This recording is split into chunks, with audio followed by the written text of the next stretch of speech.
Nous allons passer alors aux délibérations. Rapporteur, Mme Figuière, M. Vazano est absent. Donc, délibération numéro 1, Janine.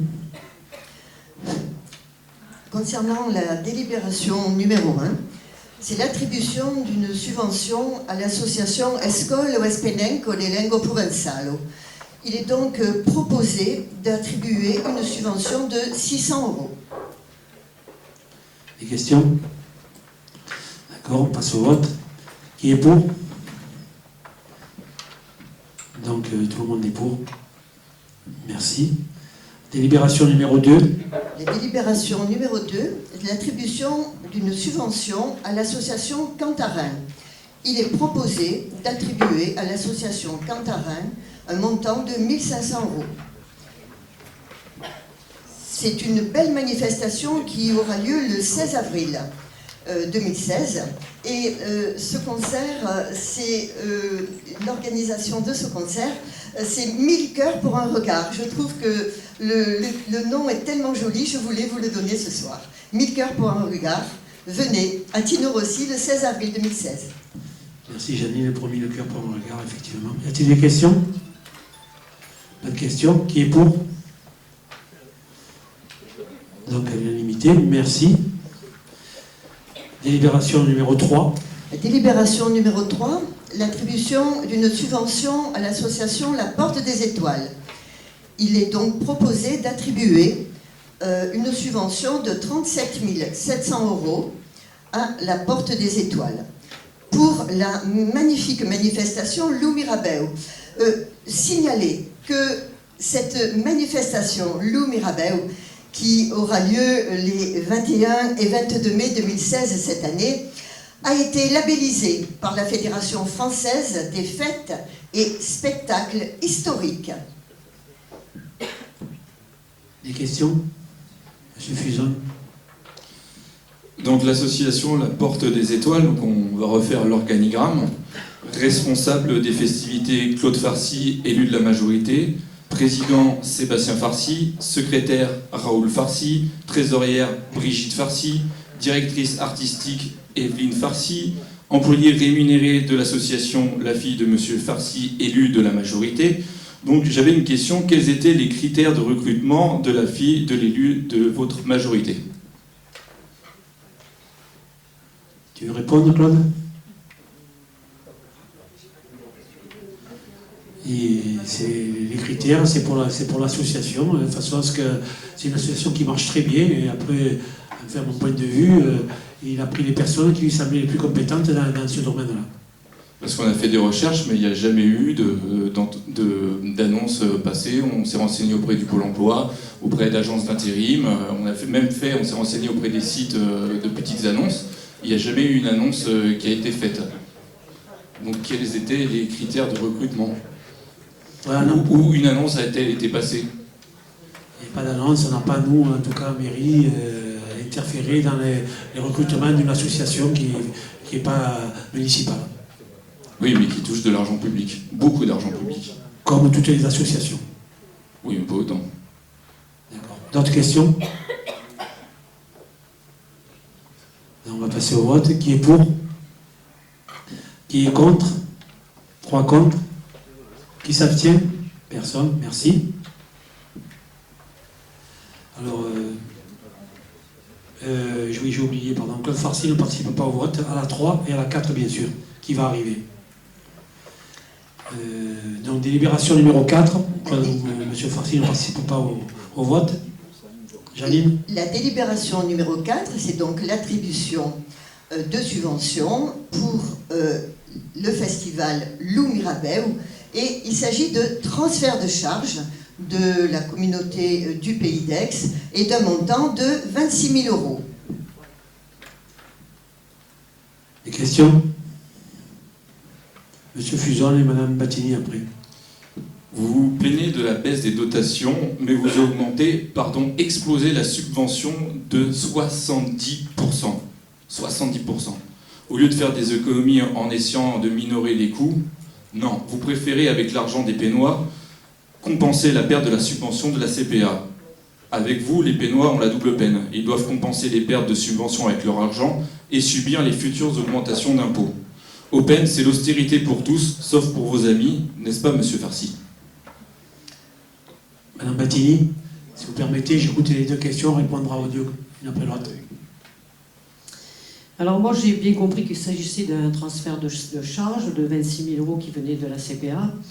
Donc pour nous c'est pas perdu puisqu'on le récupère sur ce qu'on donnait à la CPA à l'époque.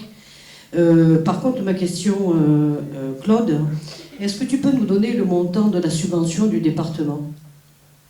Juste pour évaluer le montant global, en fin de compte, le coût de la fête de l'Oumirabéou. Oui, je pense que c'est Janine qui le dira après. Excusez-moi, Claude, je ne te passe la parole. Avant que Claude réponde à la question de Mme Battini, je voudrais juste que tu précises par rapport à cette labellisation, par rapport à cette manifestation, s'il te plaît. Concernant donc ces 26 000 € qui sont un transfert de charge. Non, ça l'a très bien compris, Mme Cheffaut. Non, c'est par rapport à la labellisation de cette manifestation. Donc cette manifestation a été labellisée par la Fédération française des fêtes et des spectacles historiques. Voilà, maintenant je vais laisser la parole à Claude. La subvention du département en 2015 était de 12 000 €. Ma question, est-ce que cette année, tu as l'espoir d'avoir ce complément pour pouvoir boucler le budget quoi, et réaliser, si tu veux, une opération qui puisse correspondre à son coût réel? Aujourd'hui, on est dans l'attente parce qu'il y a eu une CP aujourd'hui au département, donc j'ai pas de nouvelles. Et aujourd'hui, il y aura du mécénat privé qui rentre sur le festival avec des acteurs économiques de la vie locale. Parce que justement, on est inquiet effectivement sur la subvention aussi du conseil départemental, puisque c'est plus le conseil général. Et c'est vrai qu'on est inquiet, et donc l'association commence à se tourner vers le privé justement pour avoir une subvention, parce que ça va devenir de plus en plus difficile. En ce qui concerne la question de M. Fuson, je vais laisser M. Vega y répondre. Oui, donc pour répondre à la question de M. Fuson, c'est la raison pour laquelle nous avons fait deux délibérations bien distinctes, c'est-à-dire que la première est le fait qu'on reconduit la subvention au Festival Oumirabéou, et que la deuxième concerne uniquement en fait la dotation supplémentaire que nous a versée la CPA justement pour sécuriser les subventions aux associations pour l'année 2016. Donc en aucun cas nous avons décidé d'augmenter la subvention de 70%.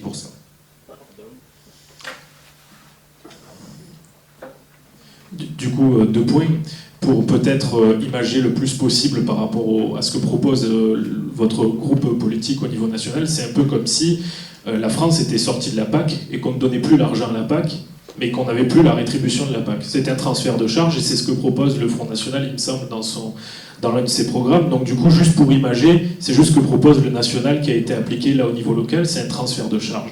Donc il n'y a pas d'augmentation, effectivement.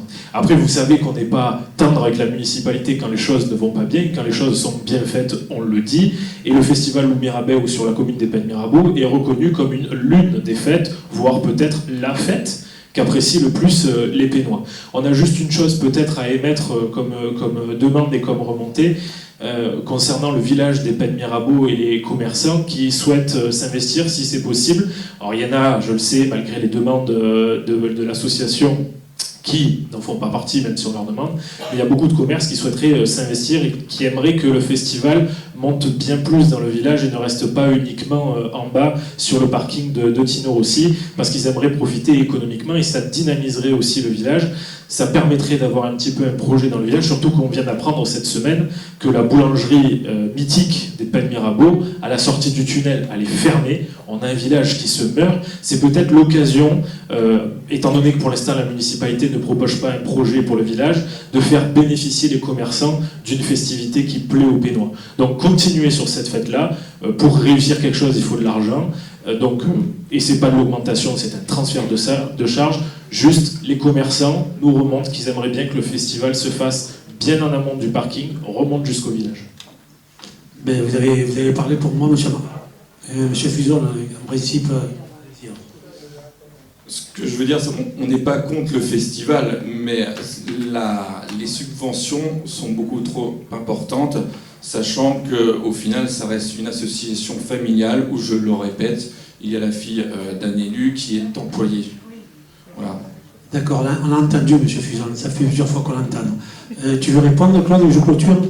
Non, je vais répondre à M. Amaro. Cette année, il y aura un effort qui sera fait avec des groupes de musique le samedi matin dans le village. Il y aura un défilé qui sera également fait le dimanche en fin d'après-midi. Le dimanche matin, il y aura une messe médiévale avec un défilé et une animation devant le tunnel pour les commerçants. Super. Merci Claude, c'est bien, tu as anticipé parce qu'effectivement, je rejoins M. Amaro sur ce côté-là, puisque tout le monde le sait que je suis du village aussi. Juste pour terminer avant de passer au vote, M. Fuson, je rappelle quand même, puisque Mme Battili et M. Amaro l'ont bien soulevé, c'était un transfert de charge et que le 27 novembre, vous vous êtes abstenus sur ce transfert de charge de la CPA vers la commune. On passe au vote. Qui est pour? Qui est contre? 3 contre. Qui s'abstient? Pas d'abstention. Merci. Délibération numéro 5, Janine. La délibération numéro 5, c'est l'attribution d'une subvention à l'association La Clé des Champs. Il est proposé d'attribuer un montant de 1 600 €. Question. On passe au vote. Qui est pour? Qui est contre? Qui s'abstient? Merci. Délibération numéro 6. Délibération numéro 6 concerne le droit d'entrée gratuit au concert du 14 juillet 2016. Un orchestre très renommé de Russie, l'orchestre symphonique de Briansk. Donc pour Tino Rossi, le 14 juillet. Des questions? Monsieur Sanchez et ensuite Monsieur Amaro. Oui, j'allais vous poser la question où se déroule l'événement, mais j'ai entendu donc à Tino Rossi, c'est ça? Ok. Après, il est indiqué dans la délibération que c'était gratuit. Alors, gratuit, c'est un euphémisme parce qu'il faudra quand même payer les techniciens, il y aura des agents de police municipaux certainement pour assurer la sécurité. Donc ça sera quand même au frais des Pénois. Alors, voilà, c'était pour le signaler. Mais bon, c'est certainement un très bon événement. Monsieur Amaro. Bon, heureusement qu'on paye certaines choses, sinon le conseil municipal de ce soir n'aurait pas lieu, parce que ceux qui mettent les tables, les chaises et ceux qui les débarrasseront après sont aussi payés par nos impôts. Donc, heureusement qu'il y a des gens qui sont payés pour mettre en place certaines choses. Juste une question et une remarque. Depuis plusieurs années, lors du 14 juillet de la fête de la musique, il y a très peu de festivités sur la commune des Pennes-Mirabeau. Je me rappelle quand j'étais petit, j'allais avec mes parents sur la place Léon de Père où il y avait de grandes festivités. Alors l'orchestre, c'est super, mais je ne pense pas que ça convienne à une grande population, une grande partie de la population pennoise. Est-ce que cette année, ça va enfin changer? Est-ce qu'on va enfin avoir des festivités qu'on avait eues il y a maintenant une dizaine, voire une quinzaine d'années, parce que les Pennois sont obligés de sortir de la ville des Pennes-Mirabeau, aussi bien pour le 14 juillet que pour la fête de la musique. Donc il y a des dates importantes, ce serait bien que la ville se redynamise comme elle l'a pu le faire déjà il y a quelque temps. Très, comparé à avant, on a des festivités qui ont quand même dégringolé considérablement en nombre. Janine, tu réponds? Il y a les festivals pennoises déjà qui amènent beaucoup de monde et pour lesquels il y a énormément de participation. Et bon, pourquoi pas y prévoir, peut-être, programmer nous-mêmes dans le cadre des festivités provençales, pourquoi pas, un jour, s'y atteler. On va y penser. C'est super, et j'ai entendu une remarque, oui, mais ça aussi, ça coûte de l'argent. Alors, il faudrait quand même remettre les choses dans l'ordre. Tout coûte de l'argent. Oui, on paye plus d'impôts, et on va en parler la semaine prochaine, mais les Français n'ont pas de problème avec le paiement de l'impôt. Le problème, c'est qu'on en paye de plus en plus et qu'on a de moins en moins de services. Donc le problème de l'impôt n'est pas là. C'est que si on avait plus de services, si les écoles allaient mieux, si les routes allaient mieux, si on avait plus d'éclairage, les gens seraient contents de payer les impôts, sauf que c'est pas le cas. Donc si on venait à avoir des festivités qui convenaient au taux d'imposition dont on est là, il n'y aurait pas de problématique particulière. Merci pour le débat, mesdames, messieurs les élus. Passons au vote. Qui est pour? Qui s'abstient? Qui est contre? Merci. Alors, délibération numéro 7. La délibération numéro 7, c'est l'exonération de paiement d'une mensualité. pour des élèves d'une classe de guitare de l'école de musique Pierre Barbizet. C'est un professeur de guitare qui est hospitalisé depuis le 14 mars et donc il est convenu d'exonérer les élèves concernés. Vous avez la liste en annexe, une mensualité. Des questions? Donc, passons au vote. Qui est pour? Qui est contre? Qui s'abstient? Merci. Délibération numéro 8. La délibération numéro 8, c'est une convention de partenariat entre la ville d'Épène-Mirabeau et le centre social de la Gavotte. L'association, le centre social de la Gavotte, souhaite organiser une rencontre sur le territoire d'Épène-Mirabeau, la salle Tino Rossi. Et cette rencontre va porter sur la valorisation des savoir-faire des femmes. Et elle aura lieu, elle se déroulera le vendredi 13 mai 2016.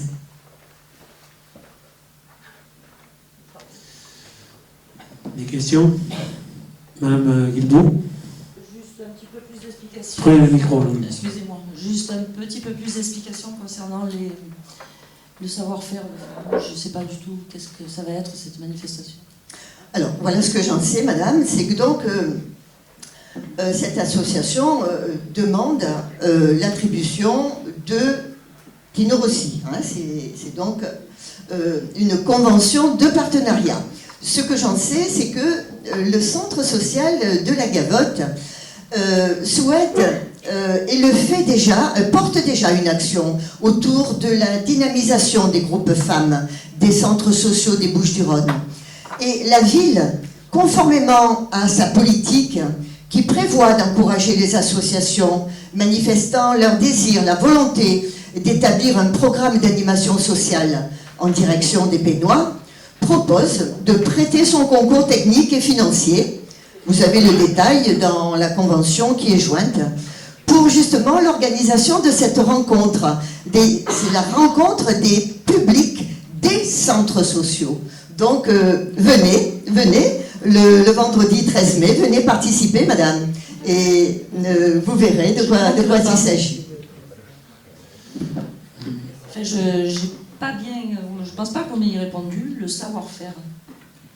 Eh bien, venez le vendredi 13 et vous comprendrez le savoir-faire.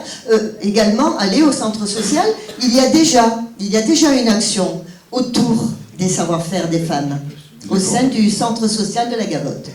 On pose une question, vous n'êtes pas capable de répondre. Merci. Quel savoir-faire? Vous demandez de voter pour quelque chose et on ne sait pas. Enfin, vous ne savez pas. Mais c'est à vous aussi, monsieur, de vous rendre compte et d'aller au sein des associations de la commune. Vous ne connaissez pas, ça prouve aussi que vous ne connaissez pas les associations de la commune et ce qu'ils font. Surtout le centre social. Ça va être difficile, c'est pour le 13 mai 2016. Le centre social vient de fêter ses 60 ans, monsieur. Je ne vois pas l'avenir.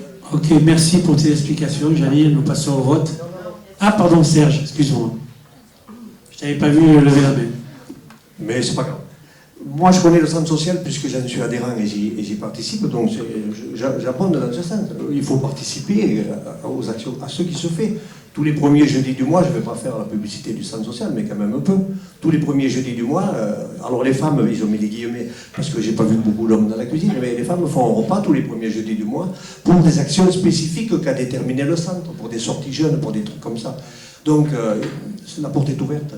Par rapport au centre social, c'est très bien le partenariat, je pense qu'il faut... je vais soulever deux questions. Je crois que si on soutient le centre social, il faut le soutenir tout le temps. Ils sont obligés d'abandonner aujourd'hui, alors c'est pas dans la délib, mais c'est important.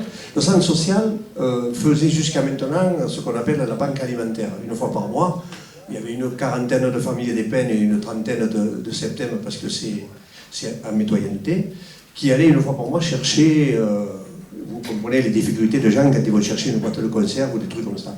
Ils ne peuvent plus techniquement assurer cette mission de banque alimentaire parce que ça fait soulever des tonnes et des tonnes de marchandises et bon, il n'y a plus les forces militantes et bénévoles pour le faire. Ils ont en tête de faire, et c'est là où je veux insister, attirer l'attention de tous les élus, ils veulent mettre en place la banque alimentaire, non pas la banque alimentaire, l'épicerie sociale et solidaire, moi que vous suivez, c'est bien, l'épicerie sociale et solidaire. Et ils veulent le faire en concertation avec la municipalité d'Epène. Et je crois savoir, et je crains, j'espère que je me trompe, que la municipalité d'Epène ne pourrait pas suivre sur ce terrain. Donc, j'attire toute l'attention qu'on peut. Je pense que la banque alimentaire qui ne peut plus continuer, l'épicerie solidaire, ça s'adresse à des publics. Il y a personne autour de la table qui en a besoin, bien sûr, tant mieux. Mais ça s'adresse à des publics qui en ont vraiment besoin. Donc je lance un SOS à l'occasion de ça. C'est bien en convention de partenariat, mais je crois que ça tourne autour de 10 000 € pour la commune. Celle de Septembre est prête à mettre 10 000 €. Donc je crois qu'il faut non pas revoir la copie, parce que peut-être qu'elle n'est pas complètement... Mais j'ai des mauvais éléments qui me remontent là. Je profite de cette liste pour dire que je vais bien sûr la voter et que j'incite la majorité municipale à regarder de près, parce que je sais que c'est difficile, mais on ne peut pas passer à côté, on ne peut pas dire non, on ne peut pas financer, il n'y aura pas d'épicerie solidaire au Pen Mirabeau sous l'égide du centre social. Merci. Merci Serge, on a entendu ton SOS. Je rappelle quand même qu'il y a un CCS sur la commune des Pen Mirabeau qui, bien sûr, a une grosse subvention aussi de la commune et qui s'occupe aussi des personnes dont vous vous occupez aussi au centre social. Ça, c'est le premier point. Le deuxième, c'est vrai que, vu tes explications, on va se pencher sur la question pour voir si ça concerne le maximum de Pénois. Parce que j'ai ouï dire aussi que c'est Septembre qui a lancé cette idée, mais ils ne veulent pas chez eux. Donc voilà, non mais je veux pas dire, c'est pas un débat que je veux, c'est pas l'ordre du jour aujourd'hui. Sauf que on va aux infos actuellement et que pour le moment, c'est vrai qu'on étudie de savoir ce qu'on va faire. Donc il n'y aura pas de réponse ce soir. Non mais je n'attends pas. Merci, en tout cas merci pour cette explication pour le centre social. Ça me paraît très normal, excusez-moi de vous interrompre, que ce soit le CCAS qui s'en occupe. Merci Yvon. Mais on verra, on va étudier effectivement. Donc on passe au vote. Qui est pour? Qui s'abstient? 3 abstentions. Qui est contre? 3 abstentions. Délibération numéro 10. J'avais sauté une? 9. Voilà, je vais trop vite. Excusez-moi. La délibération numéro 9. La délibération numéro 9 concerne une convention de partenariat entre la ville des Pen Mirabeau et l'association Cantarin. L'association Cantarin qui organisera au profit de 1000 cœurs pour un regard le 16 avril une belle soirée caritative. Donc il est proposé cette convention de partenariat. Des questions? Non? Passe au vote. Qui est pour? Qui s'abstient? Qui est contre? Merci.